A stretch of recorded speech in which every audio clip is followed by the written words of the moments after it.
Yeah. Well, so take that, the applications that are out there, and let's just go. And we can come right back here, but let's circle back around to your fund, right? Yep. Because now you're looking for people using blockchain technology in their application, and then you're looking at making an investment or owning. Or tell me a little bit about the strategy. Correct. So for us, we're getting behind one particular blockchain. It's the Avalanche blockchain. Okay. We're going to deploy all of our capital to running infrastructure on their network.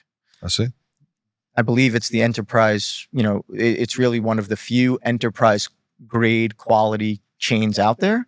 And we're starting to see the enterprises of the world begin to use its tooling for shared applications and shared ledgers. I see. So the way that, as a fund will operate, Avalanche runs what's called a proof of stake mechanism. So we talked about Satoshi and Bitcoin and proof of work and the way they come to agreement.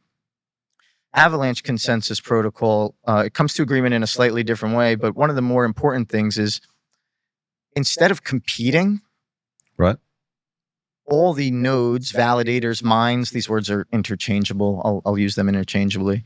But all the validators are looking to compute and share the compute, right, to effectively get you that answer faster instead of competing with each other. They're acting as a team. Exactly. So yeah, so the competition, all the wasted energy isn't there, right? It's all being efficient, all trying to get to one purpose. Yeah. So while you have these large Bitcoin mining factories that are, using hundreds of megawatts of energy, right? You're the Avalanche consensus protocol, the validator node, you could run on a small Intel NUC server or an Amazon cloud, but like from a cost perspective, it's just going to cost you like your electric bill every month. So the consensus protocol works very well.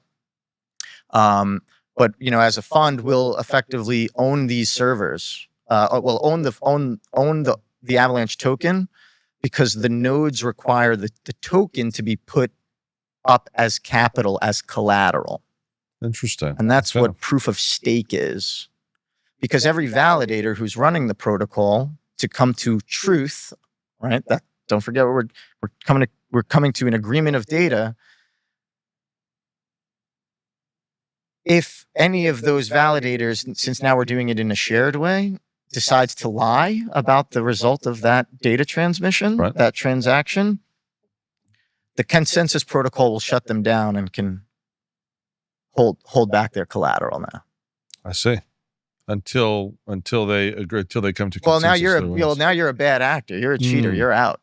I see. Right. So, and effectively, what I'm saying is like that's we haven't really even touched on this, but this is better IT security, right? Like, it seemed to be, yeah. Right now, you can identify hackers in a new way as well, right? You're keeping bad data or incorrect data. Like if I sent you $100, we all agree on that. Someone comes in and says, "No, you sent that $100 to me." We identify you as the liar. That's not what gets printed to the blockchain. That's not the transaction that gets honored, right? And now we shut your machine off. So your machine shut off, and I guess in that way, it's easier to make sure that data isn't corrupted because we're all holding this distributed ledger, right? And so you can't, because the idea of someone going in and modifying transactions or modifying the record, that's protected against as well. Exactly. Which is a really big deal.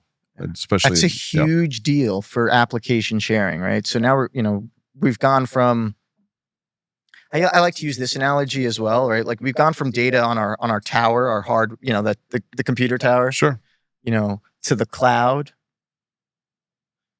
right? So on our tower, like only we could access our files. Now in the cloud, it's like, oh, me and you can work on a shared file. That's right. We're simultaneously working on the same file, or maybe several people are. Right. If it works, I can never get it to work just right. But sure, the idea is there. Yeah. You got it. but now, right? But generally that was like on the cloud. It's like intercompany. Like we're all Right. working on the same document, the same file, the same kind of thing. Now I can work on something cross company or with counterparty or even a competitor We can still be secure. where we trust the data Hmm. and it's secure. Like and we know there's honesty there. Yeah. We haven't talked about currency at all. That's right. This is just the data of any type that's important, secure, and like you're saying, just requires, well, not requires validation, but is validated, so you can trust it, Exactly. which is a huge deal. It's Exactly. almost the ultimate truth teller in data. Right. Yeah. Yeah. So as a fund, we want to support enterprise grade applications that want to use those validators for their applications. However, for an application, that can be costly, right? You have to put up the collateral. You know, in our case, the Avalanche Consensus Protocol requires you to put up 2,000 Avalanche tokens as collateral. Those tokens are about $40 a token right now, so it's $80,000, dollars just to get the first server up for your application. I see. All right, so yeah, a little bit of a barrier of entry there.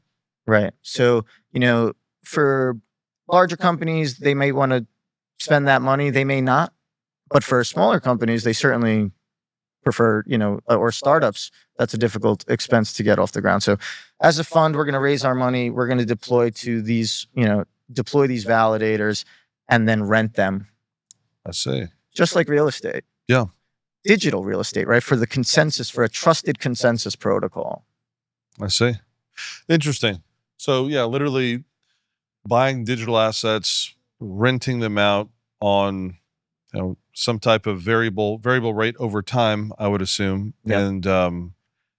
And then you're expecting, right, the value of those assets to increase. But the nice thing is it's not just a buy and hold strategy, right? It's an income producing strategy while you're holding it. So exactly. If you make the analogy to our industry, right, we're buying some commercial real estate that's income producing.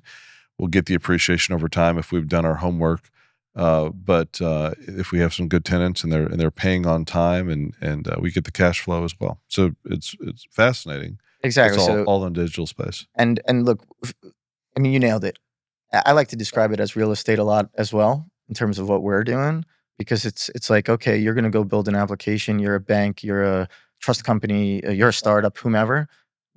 Okay, we want to use the most trusted consensus protocol to do that. We don't want our network going down. Right. We've seen some of these networks fail.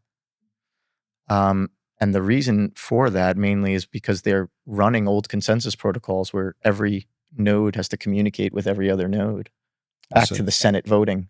Okay. Right. So as they scale or as they get more assets or applications, those networks crash.